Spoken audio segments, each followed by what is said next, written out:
Bismillah, assalamualaikum warahmatullahi wabarakatuh. Alhamdulillahilladzi faddala bani adama bi'ilmin wa amalin walladzi anzala as-sakinata fi qulubil mu'minina liyazdadu imanan ma'a imanihim walladzi arsala rasulahu bil huda wa dinil haqqi liyudhhiru 'alad dini kullihi wa kafa billahi syahida. Allahumma salli wa sallim wa barik ala nabiyyina Mustafa Muhammad ibn Abdillah wa ala alihi wa sahbihi wa sallama tasliman katsira wa ba'du. Ittaqullaha haqqa tuqatih wa la tamutunna illa wa antum muslimun. Bapak-bapak, ibu-ibu yang senantiasa sehat walafiat, insyaallah, alhamdulillah. Karena kalau boten sehat boten saged tindak masjid nggih. Niko perlu disyukuri. Mudah-mudahan senantiasa dilindungi oleh Allah Subhanahu wa taala, diparingi istiqomah. Karena yang paling berat niku nggih istiqomah. Istiqomah niku ya yang menentukan tujuan kita akan tercapai ataupun tidak nih, istiqomah menika. Maka Allah Subhanahu wa taala melalui rasulnya dijelaskan bahwa amalan yang sering dilakukan itu adalah lebih baik meskipun itu sedikit. Adwamuha wa in qallah. Haballah, Allah mencintai suatu amalan adwamuha wa in qallah. Perbuatan meskipun itu sedikit tapi rutin dilakukan itu lebih baik. Apalagi yang banyak nih, apalagi yang banyak.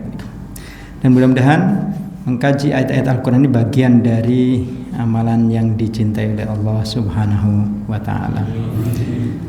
Baik, kita berada di awal-awal bulan Dzulhijjah ya. Insyaallah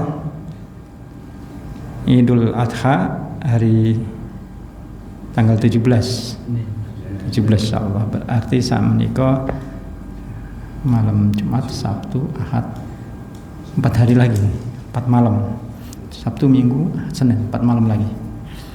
Nah, malam ini kita bahas surah Al-Hajj ayat ke-37 ya, yaitu terkait tentang kurban, dan juga surah Al-Kautsar. Surah Al-Kautsar ini surah yang sangat populer ya. Sudah hafal semuanya ya. Semoga biar kita mendapatkan rahmat Allah, kita baca bersama-sama. Saya baca dulu, mungkin panjenengan sedaya mengikutinya. A'udzu billahi minasyaitonir rajim. A'udzu billahi minasyaitonir rajim. Inna a'tainakal kautsar. Inna a'tainakal kautsar fasolli li rabbika wanhar. Fasolli li rabbika wanhar. Inna syani'aka huwal abtar. Inna syani'aka huwal abtar. Lalu kita baca di surah Al-Hajj. La yanalallaha luhumuha. La yanalallaha luhumuha wala dima'uha. Wala dima'uha walakin yanaluhu taqwa. Walakin yanaluhu taqwa. Yanaluhu taqwa minkum. Yanaluhu taqwa minkum. Kadzalika sakhkharaha lakum. Kadzalika sakhkharaha lakum litukabbirullaha litukabbirullaha ala ma hadakum wa basyiril muhsinin.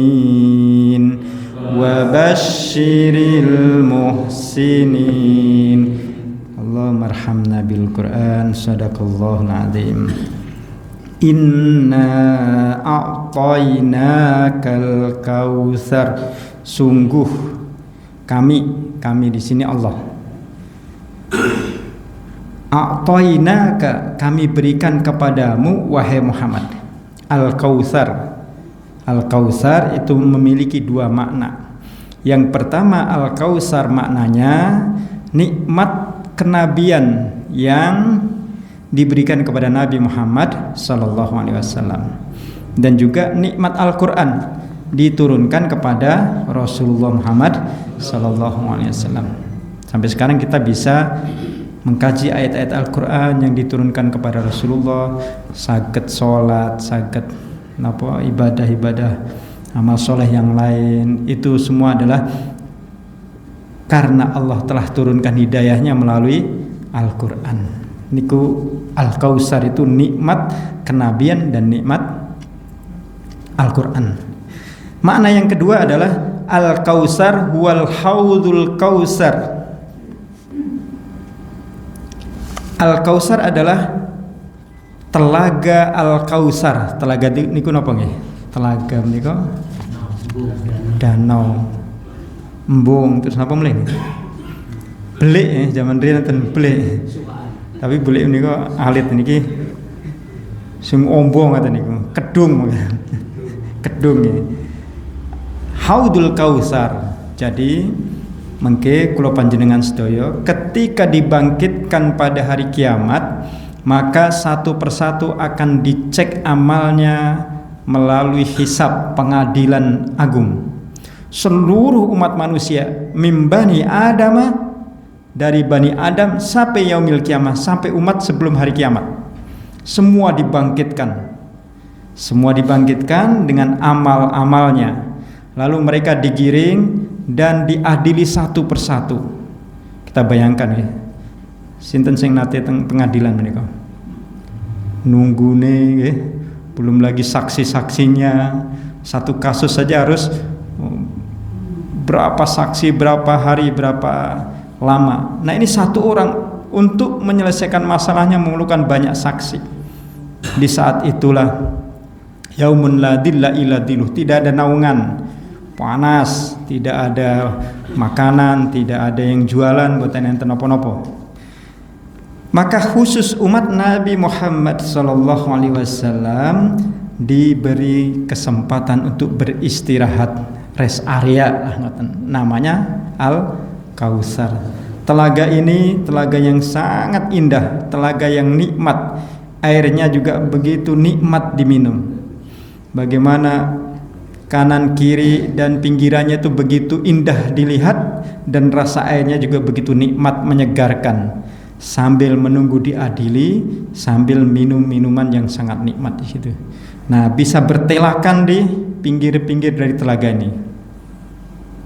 Nikmat yang tidak diberikan kepada umat sebelumnya, tidak diberikan kepada selain umat Nabi Muhammad sallallahu alaihi wasallam.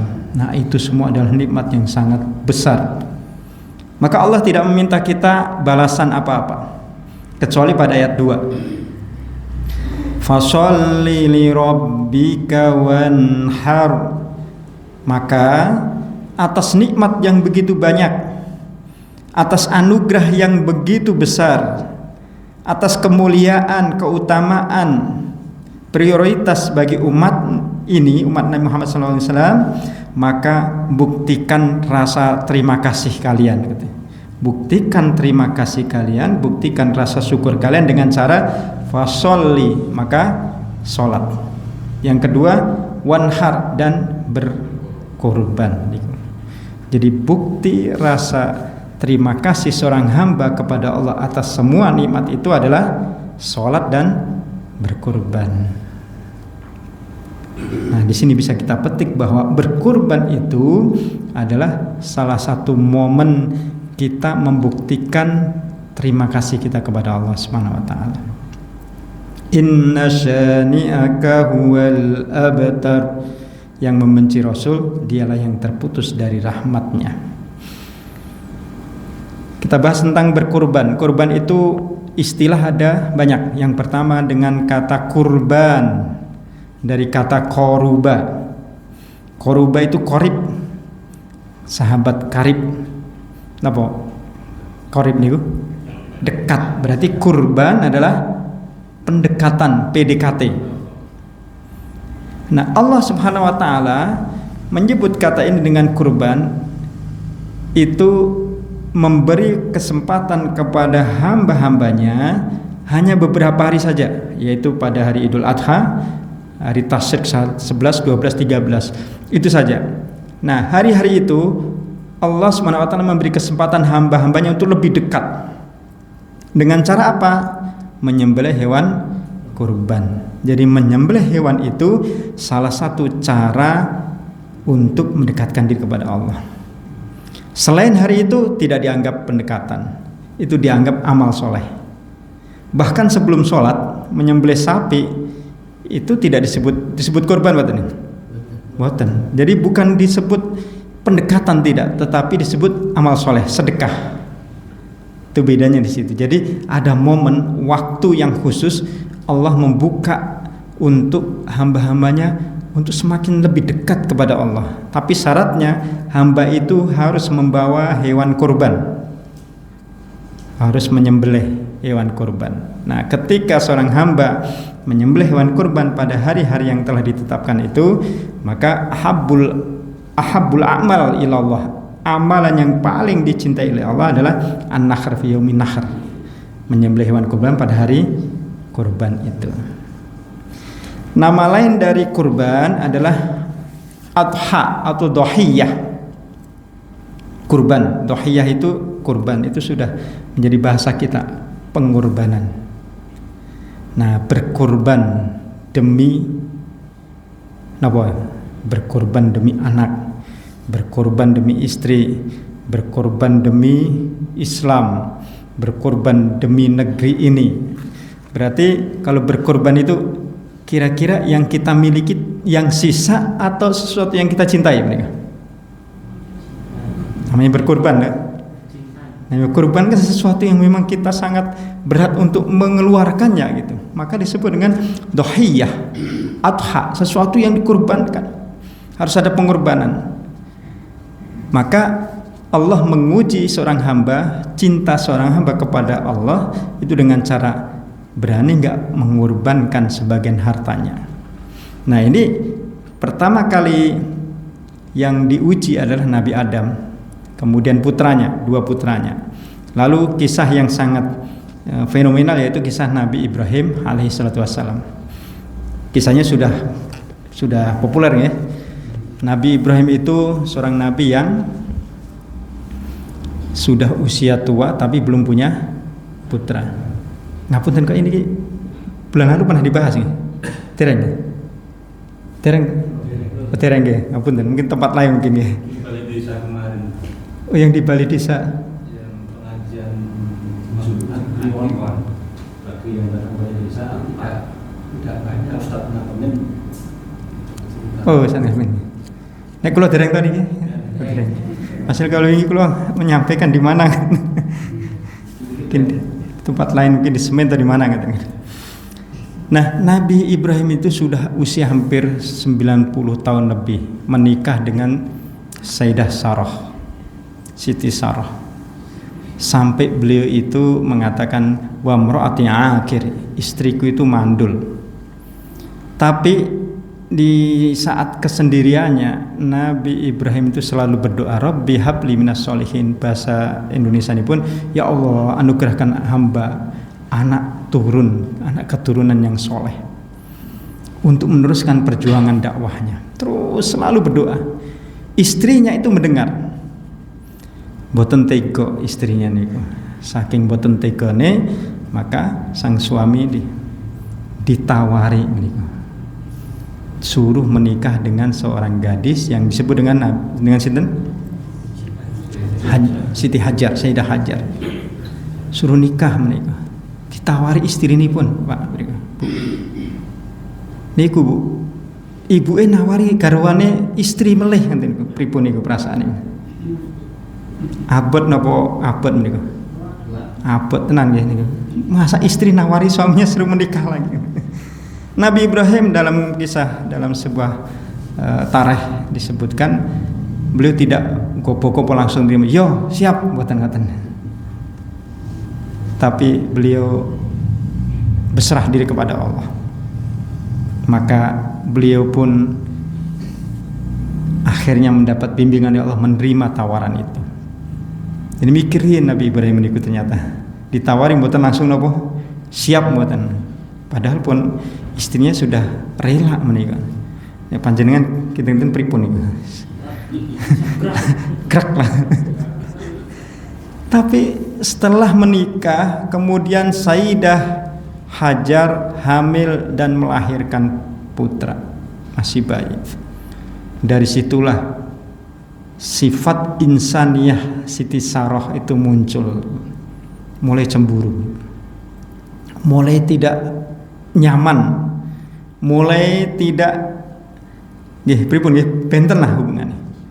Maka Allah langsung memberikan wahyu kepada Nabi Ibrahim alaihissalatu wassalam untuk membawa Sayyidah Hajar dan anaknya ke sebuah negeri yang jauh, yang jaraknya itu kira-kira di sini ke Malaysia mungkin lebih.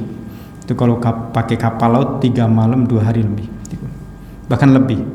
Karena waktu itu tahun 1995 saya pakai kapal laut saking Mesir ke Saudi niku 3 hari 2 malam niku. 3 malam 2 hari. Kapal laut niku. Sama kendaraan mobil juga sama. Kalau pesawat ya 2 jam sampai. Itu Nabi Ibrahim hanya menggunakan kendaraan-kendaraan yang biasa digunakan pada waktu itu, yaitu dengan onta, dengan kendaraan umum. Berhari-hari membawa anaknya dan istrinya itu.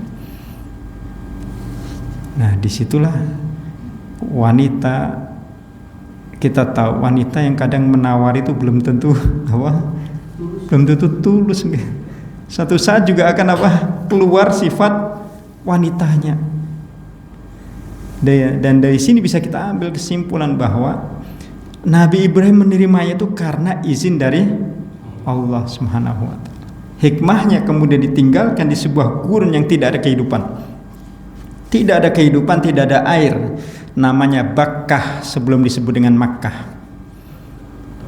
Ketika ditinggalkan, Nabi Ibrahim akan meninggalkan setelah meletakkan anak istrinya ruwung-lurung buatan enten nopo-nopo, bayi kali ibu ora dikai ora ditinggali nopo-nopo. Banyu buatan iki buatan pun. Ketika Nabi Ibrahim melangkah, Siti Hajar bertanya, "Kenapa wahai Ibrahim kau tinggalkan kami?" Nabi Ibrahim tetap berjalan. "Wahai Ibrahim, kenapa engkau tinggalkan kami?" Nabi Ibrahim tetap berjalan, tidak sampai enggak tega nengok ke belakang. Ya sedih juga Nabi Ibrahim. Kemudian ketiga kali, "Ya Ibrahim, kalau ini adalah perintah Allah, laksanakan. Kau akan dapati kami termasuk orang-orang yang bersabar." Maka Nabi Ibrahim pun pergi dan berdoa, "Rabbi inni askantu min dzurriyyati biwadin ghairi dzi zar'in inda baitikal muharram." Dalam surah As-Saffat ayat 190 sekian itu. Inni askantu min dzurriyyati, ya Allah aku titipkan anak istriku di sini. Biwadin ghairi dzi zar', di sebuah lembah yang tidak ada kehidupan, yang gersang. Inda baitikal muharram, yang dekat dengan rumahmu. Lalu Nabi Ibrahim pergi ke Palestina, kembali ke rumah Siti Sarah. Nabi Ismail yang masih kecil dan ibunya kehabisan bekal nih. Akhirnya Nabi Ismail ditinggal, ibunya lari-lari Setelah lari-lari dari Bukit Sofa ke Marwa, Allah anugerahkan air Zam-Zam berlimpah sampai kemudian ibunya air itu dikumpulkan sambil berkata Zam-Zam, Zam-Zam, yang artinya berkumpullah. Zam-Zam itu bahasa Arab kuno artinya berkumpullah. Sampai Nabi Muhammad SAW mengomentari, laula ummu Ismail, seandainya bukan karena doanya Nabi Ismail, maka Mekah ini sudah jadi lautan. Karena air Zam-Zam niku. Enggak pernah ada habisnya dari zaman dulu sampai saat ini. Setelah haji biasanya jamaah beto pinten liter niku? 5 nggih, 1 orang. Itu belum yang dimasukin ngeten-ngeten iki nggih. belum di napa? Lepuk kaiten koper napa niku pinten liter niku. Nah niku terus nopo mulai. Itu berapa juta manusia yang membawa setiap hari niku. Dan di sana buat minum berapa juta manusia setiap hari itu. Enggak ada lerengnya. Apalagi pas musim haji sampai 3, 4, 5 juta. Kalikan 1 orang 5 liter sudah berapa? Sudah berjuta-juta. 5 juta liter lebih. Itu dalam musim haji saja. Musim umroh setiap hari enggak ada habisnya, dan air itu nggak pernah habis. Belum pernah ada cerita air Zam-Zam menika sat boten nate. Sampai orang barat niku bingung. Ini air apa niku nggak pernah habis-habisnya. Sampai saat ini. Jadi maka betul kata Nabi Muhammad SAW, seandainya bukan doa Nabi istrinya Nabi Ibrahim, yaitu ibunya Nabi Ismail, Mekah sudah jadi lautan. Karena terus keluar terus airnya. Niku. Nah itu salah satu anugerah yang Allah berikan kepada Nabi Ibrahim, yaitu istrinya dan anaknya. Itu berkat tawakal, nurut kali perintah Allah. Setelah Nabi Ibrahim pergi ke Palestina, kemudian beberapa tahun dalam sirah Ibnu Hisam itu disebutkan hampir sekitar 6 tahun 7 tahun beliau kembali lagi ke Mekah. Sesampai di Mekah, Siti Hajar sudah wafat, tinggal Ismail. Lalu beliau menemui anaknya. Dan Mekah sudah makmur. Yang tadinya negeri yang gersang, kemudian karena ada air itu menjadi makmur. Nah, Nabi Ismail ditemui ayahnya datang. Datang itu bukan untuk membawa oleh-oleh napa-napa mboten. Datang untuk menyampaikan satu pesan yang berat. Ya bunayya inni ara fil manami anni atbahuki fandur madza tara. Ya bunayya, wahai anakku, aku bermimpi anni atbahuka, aku disuruh menyembelihmu. Fandur madza tara, coba bagaimana menurutmu? Bapak lunga tebih dangu mboten wangsul, pulang pengen bunuh anak. Pripun menika niku? Sudah sejak bayi ditinggal bapaknya, sudah agak besar sedikit dateng-dateng bapaknya nggawa golok ajeng beleh. Niku pripun niku? Nah niku secara nalar nggih mboten niku nggih. Ki bapak model napa pasti ngoten niku. Berat bagi Nabi Ibrahim juga sangat berat itu. Beliau sangat mengharapkan lahirnya seorang putra. Tapi ketika sudah lahir ujiannya begitu berat, disuruh nempatkan di suatu negeri yang jauh nggak gersang. Setelah sudah mulai berusia sekitar 7-8 tahun datang dan untuk disembelih. Berat sekali nih. Tapi apa jawaban sang anak?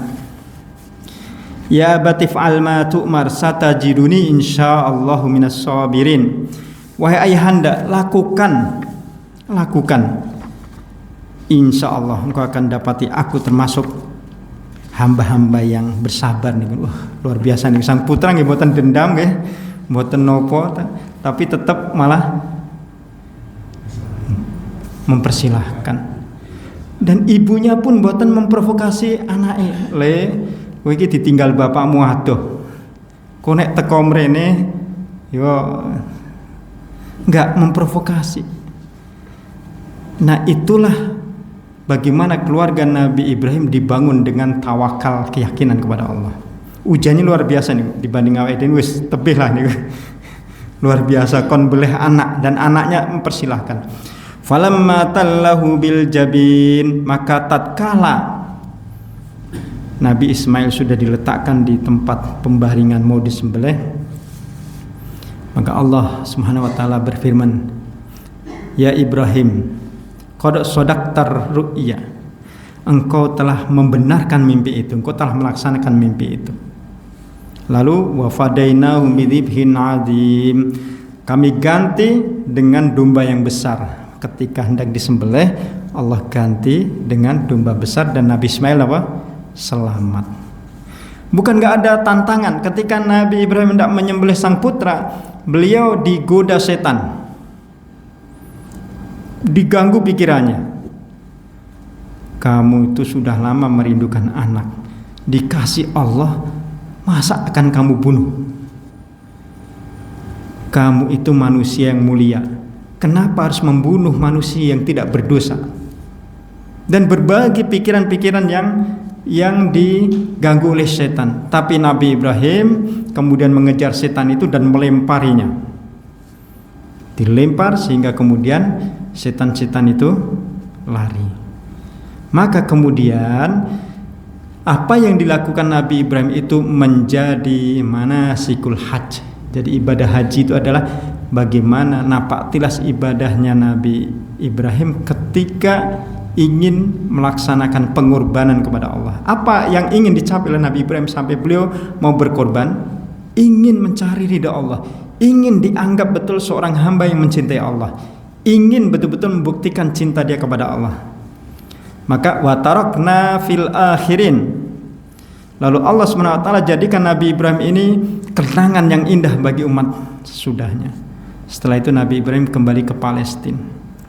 Sampai di Palestina Sayyidah Sarah hamil dan melahirkan anak namanya Nabi Ishak. Nah, dapat 2 anak. Dan dari 2 anak ini semuanya menjadi nabi, dua-duanya menjadi nabi. Dari Nabi Ishak punya anak sinten asmane? Nabi Yakub. Nabi Yakub punya anak, diantaranya Nabi Yusuf. Kemudian sampai Nabi Isa alaihissalatu wassalam. Nabi semuanya keturunannya. Dari Nabi Ismail juga lahir seorang nabi penyempurna, yaitu Nabi Muhammad sallallahu alaihi wasallam. Itu adalah hadiah dari Allah atas pengorbanan Nabi Ibrahim yang begitu luar biasa. Tidak hanya itu, maka pembuktian cinta Nabi Ibrahim dibalas oleh Allah dengan diangkatnya Nabi Ibrahim sebagai Khalilullah, kekasih Allah. Jadi kekasih Allah itu ada 2, Nabi Ibrahim dan Nabi Muhammad SAW. Kenapa disebut kekasih Allah? Karena dia mampu membuktikan, mengorbankan apa yang sangat dia cintai karena Allah. Tidak hanya itu, sampai hari kiamat, sampai detik ini, nama Nabi Ibrahim selalu kita baca. Nggih boten? Setiap napa niku? Tahiyat niku. Allahumma shalli ala Muhammad wa ala ali Muhammad kama shallaita ala Ibrahim. Tidak ada satupun nabi selain keduanya yang selalu dibaca seorang hamba sampai ketika sholat. Hanya Nabi Ibrahim dan Nabi Muhammad. Kenapa? Karena Allah sudah janjikan Nabi Ibrahim adalah orang yang paling berkorban membuktikan cinta kepada Allah, sampai disuruh menyembelih, sembelih, ninggalkan anak, semua diserahkan kepada Allah. Tapi Allah ganti itu semuanya melebihi dari pengorbanannya. Mau menyembelih anak diganti menjadi 2 anak, bukan hanya cukup 2 anak, semua anak turunnya menjadi para nabi. Dan satu-satunya nabi sampai sekarang yang dicintai oleh bukan hanya orang Islam saja adalah nabi. Orang Kristen mencintai Nabi sinten? Nabi yang paling dicintai selain Nabi Isa sinten? Ibrahim. Orang Yahudi Nabi Ibrahim. Jadi Nabi Ibrahim dicintai orang Islam, dicintai orang Kristen, dicintai orang Yahudi. Itu satu-satunya nabi. Maka disebut dengan Abul Anbiya, bapaknya para nabi, karena beliau menyatukan seluruh umat. Pengorbanan yang luar biasa beliau. Nah, ini bukti bahwa mencintai Allah itu perlu apa? Pengorbanan. Jadi dari kata udhiyah, dohiyah adalah berkorban, mengorbankan. Allah nggak minta harta kita semuanya. Allah nggak minta anak kita. Allah hanya minta kita membuktikan dari sebagian harta yang mungkin sangat kecil dibandingkan harta yang kita miliki. Kita punya rumah ya, harganya pinter rumah ini kira-kira nih. Pinter, lebih pinter nih. Mobil motor. Kira-kira kalau berkorban itu sampai ngorbanin rumah buatan itu, buatan ya, ngorbanin anak buatan. Dibanding dengan Nabi Ibrahim, buatan yang kenapa-napa nih, insya Allah. Nah, begitu besar yang dikorbankan oleh Rasulullah SAW, beliau berkorban itu sampai 100 onta. Sampai 100 onta beliau berkorban. Pernah juga beliau berkorban dengan 2 domba, kabasyain.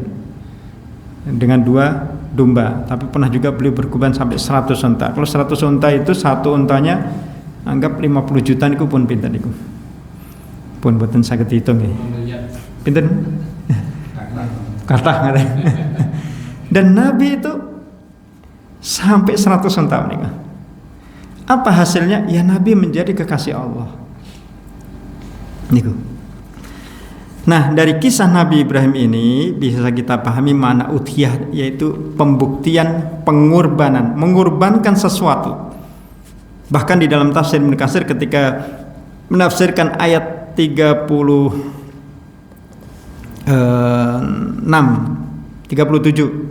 surah Al-Hajj, Sufyan Ats-Tsauri rahimahullah taala meriwayatkan begini. Dulu Abu Hatim itu sampai berkorban itu sampai hutang. Kemudian ditanya, "Ya Abu Hatim, wahai Abu Hatim, kenapa kamu berkorban itu sampai berhutang? Padahal korban itu bukan wajib. Kenapa engkau sampai berkorban?" Apa jawab Abu Hatim? Allah berikan waktu khusus untuk mendekatkan seorang hamba lebih dekat dengan satu amalan. Kenapa saya tidak melakukannya? Gitu. Jadi hanya ada momen khusus dalam setahun, itu hanya momen khusus, tidak setiap hari. Dan itu kita itu akan sangat dekat dengan Allah ketika kita melakukan amalan yang ditentukannya, itu berkorban. Dan belum tentu aku nanti hidup lagi. Akhirnya beliau sampai berhutang itu sampai ke sana. Maka menurut sebagian para ulama di antaranya Hanafiyah, kurban itu wajib. Hanafiyah. Tetapi kalau Syafi'iyah, Hambaliyah dan Malikiyah itu sunnah, tidak wajib, muakkadah sunnah. Tapi sunnahnya sunnah muakkadah nih, sunnah yang dianjurkan, tidak sampai wajib. Nah, kenapa kita harus berkorban? Apa yang akan sampai kepada Allah? Di dalam surah Al-Hajj ayat 37 jelas, la yanalallaha luhumuha wala dima'uha. Bukan dagingnya, bukan darahnya yang akan sampai kepada Allah. Walakin yanaluhu taqwa minkum.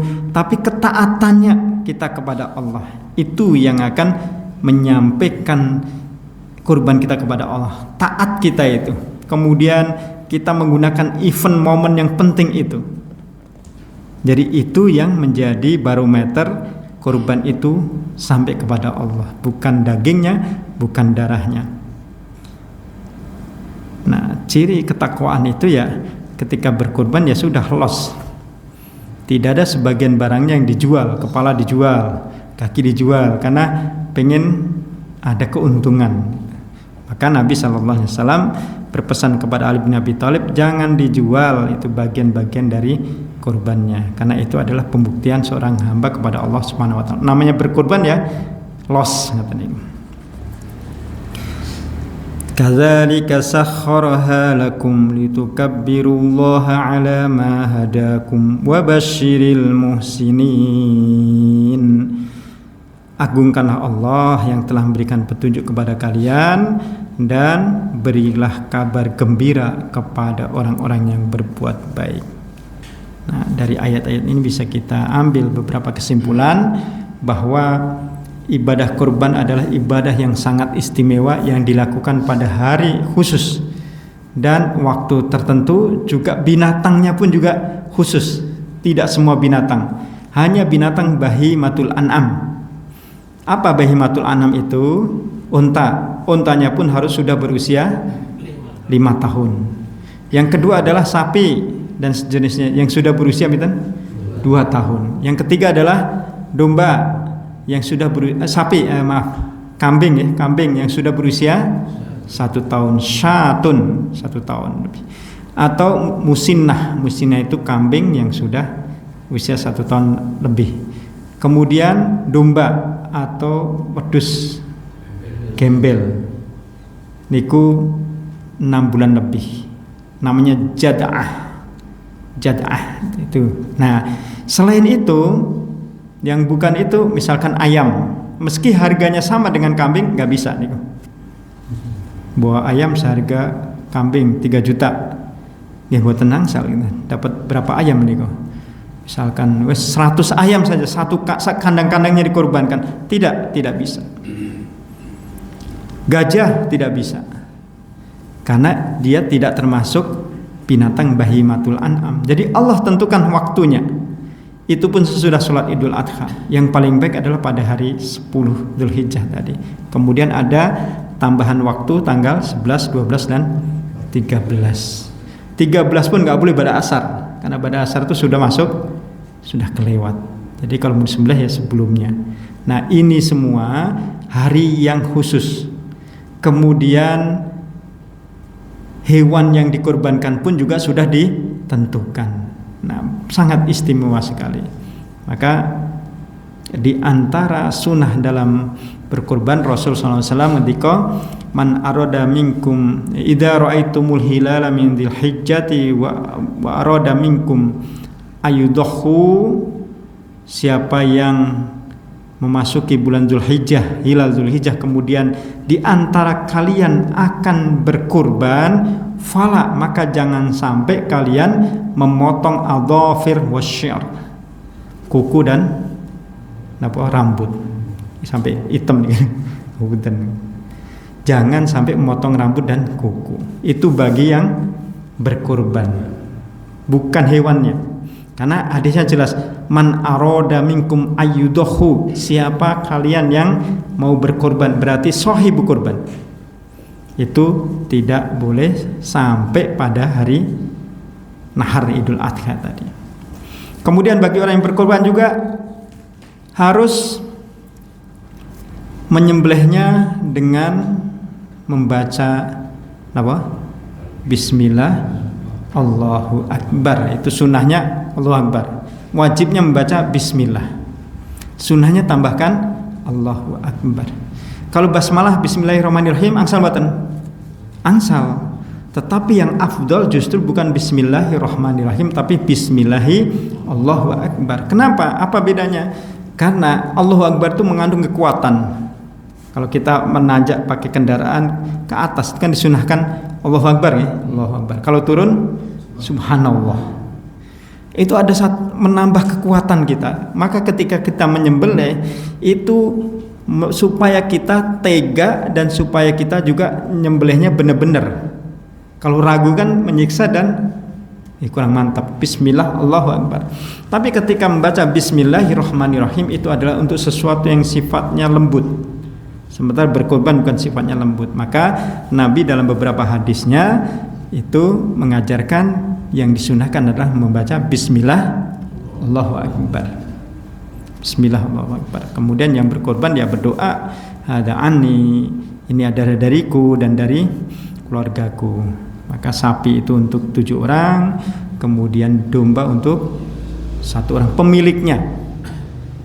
Tetapi misalkan kita korban dengan domba, ini pemiliknya saya, tapi saya libatkan keluarga saya boleh. Ini dariku ya Allah dan dari keluargaku semuanya yang masih hidup atau yang sudah meninggal. Tapi pemilik korbannya adalah harus ada 1 orang, nggak boleh pemiliknya 2, 3 dan seterusnya. Dan Nabi melakukan itu, hada anni wali ahli baiti wa min ahli baiti, hada li ummati wali hada inni wa an ummati. Ini adalah dariku dan dari umatku. Itu dibolehkan.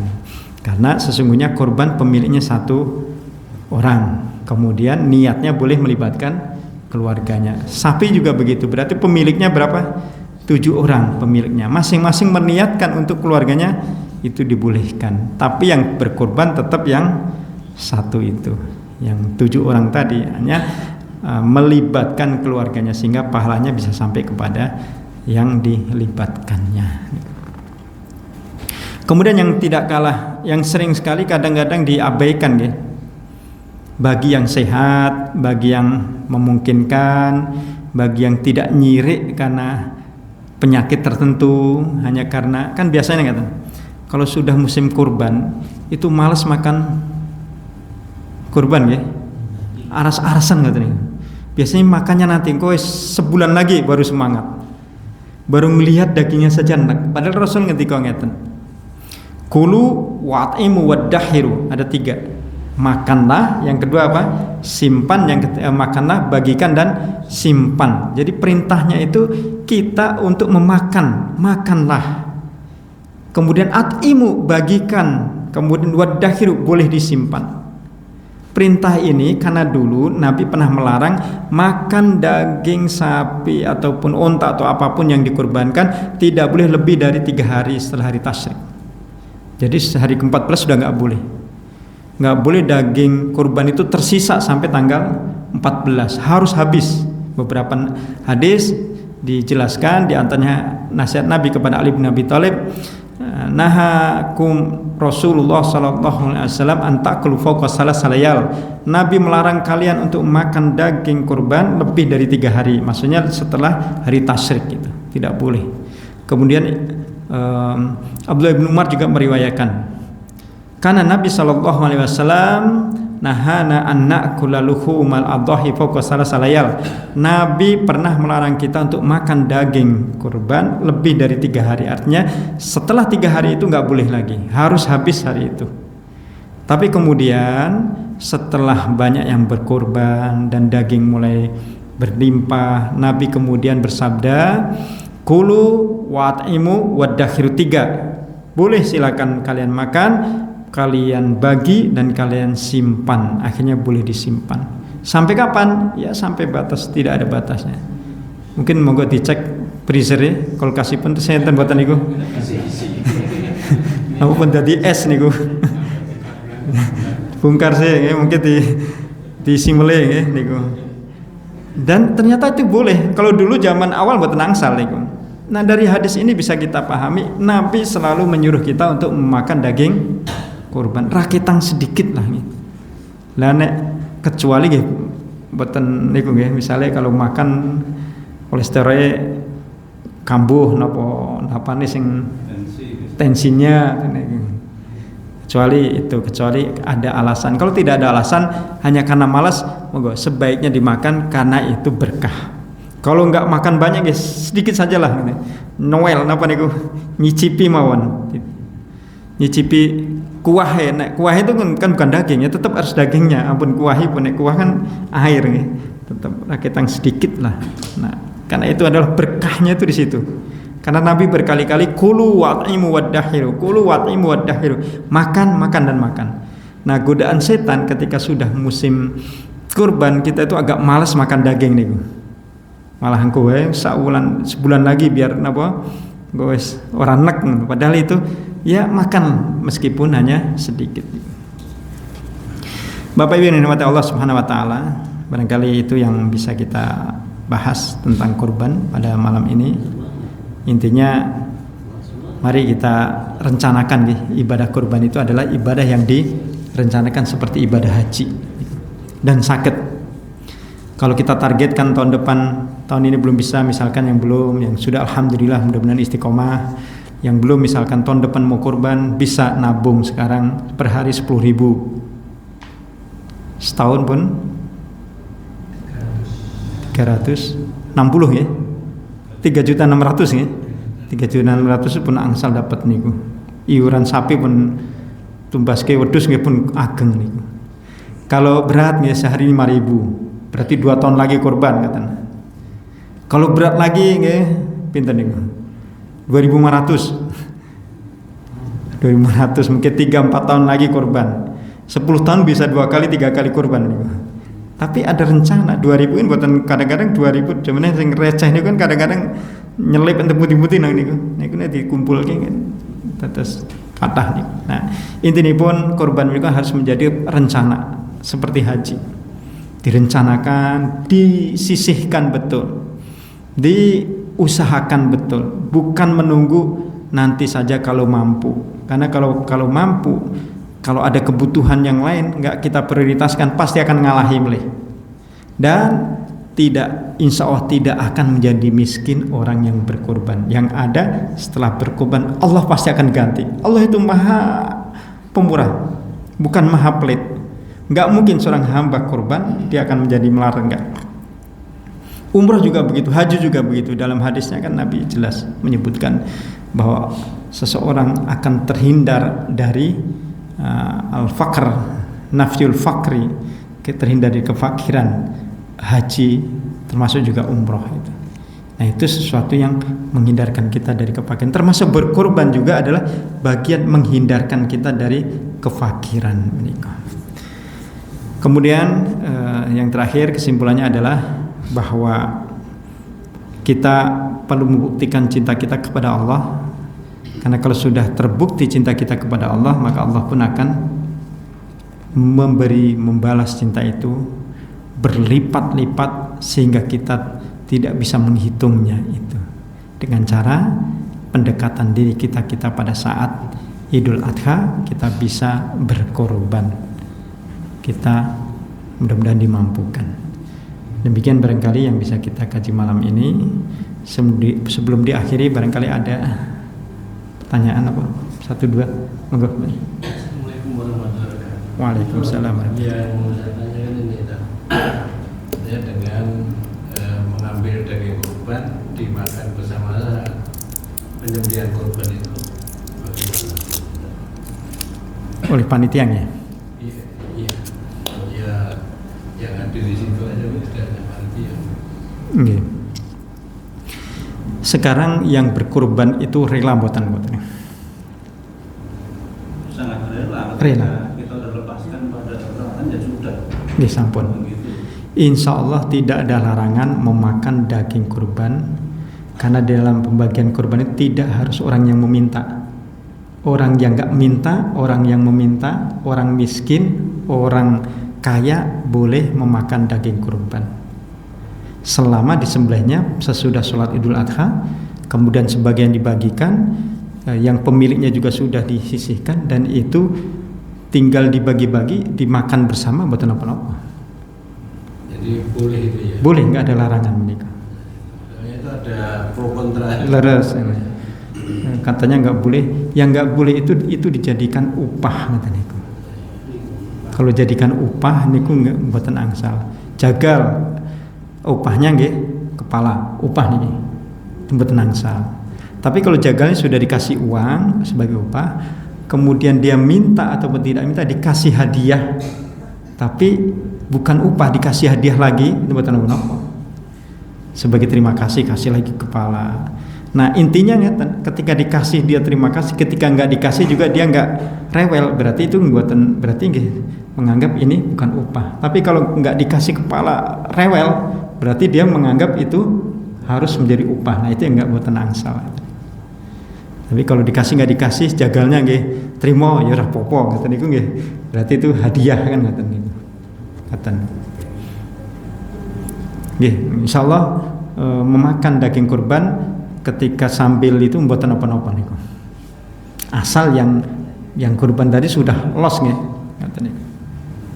Itu kalau kulitnya itu dari panitia sering dijual itu gimana Pak?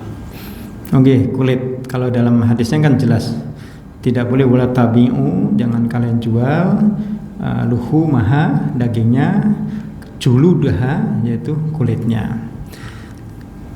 Ketika saya berkurban, maka saya nggak boleh mengambil keuntungan dari daging kurban itu, dari kulit itu saya jual. Pengkurban, sahibul kurban nggak boleh menjual sedikit pun. Tapi ketika ini sudah saya sedekahkan ke orang, katanya, ya itu kan hak orang ya, terserah orang mau dijual apa gitu. Maka pemiliknya nggak boleh menjual. Kalau orang penerimanya itu lain urusan. Maka biasanya ketika kulit itu dijual, ya penjualnya adalah orang yang memang penerima dari kulit menikah, yang dikasih, misalkan takmir dikasih, dikasih, kemudian dijual oleh mereka, uangnya tadi sedekahkan lagi, masukkan lagi ke masjid ataupun untuk yatim atau apa. Tapi penjualnya bukan orang yang berkorban. Nah, panitia itu adalah wakil dari yang berkorban. Maka sebaiknya panitia nggak langsung menjual.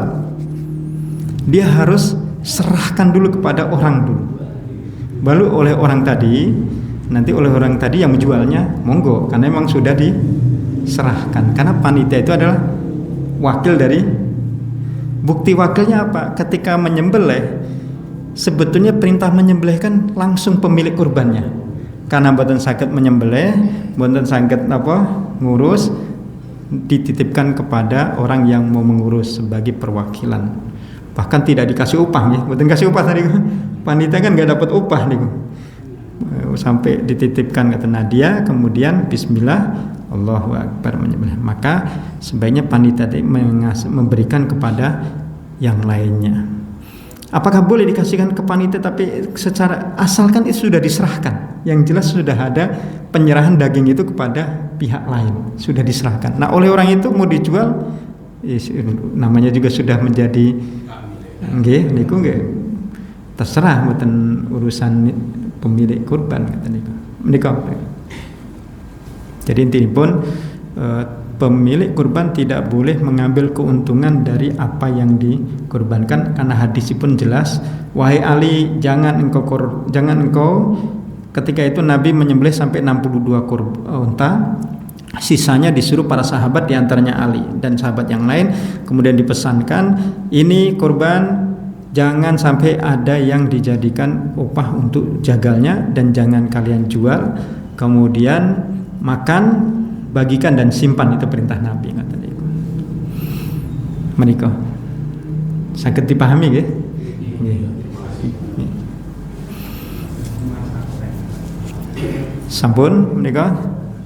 Ampun nggih. Alhamdulillah. Mudah-mudahan ada manfaatnya dan mudah-mudahan kita dimampukan untuk berkorban dan dimampukan untuk istiqomah. Kita akhiri dengan bacaan subhanakallahumma bihamdika asyhadu an la ilaha illa anta astaghfiruka wa atubu ilaik. Wa ridwanina. Assalamualaikum warahmatullahi wabarakatuh. Waalaikumsalam.